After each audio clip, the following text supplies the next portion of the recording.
La giornata sacerdotale è sempre un'occasione bella per noi presbiteri delle chiese di Sicilia e lo è per due motivi. È un forte momento di spiritualità mariana e mettersi alla scuola di Maria è sempre la strada giusta per accogliere nella propria vita il suo figlio Gesù e donarlo agli altri. E il compito di ogni sacerdote è portare la presenza del Signore Gesù come ha fatto la Vergine Madre. L'altro motivo è un momento di comunione tra di noi, di crescita nella fraternità.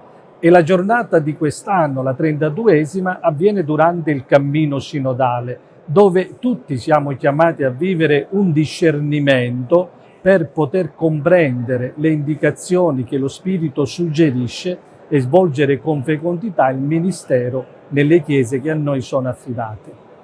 Naturalmente la mia gratitudine ai cari confratelli e a chi nel passato, appunto, abbiamo ricordato come Monsignor Puma, ma l'attuale CPS, Commissione Presbiteriale Siciliana, lavora e porta avanti anche questo accordo corale, sinodale oggi diciamo, delle nostre chiese di Sicilia.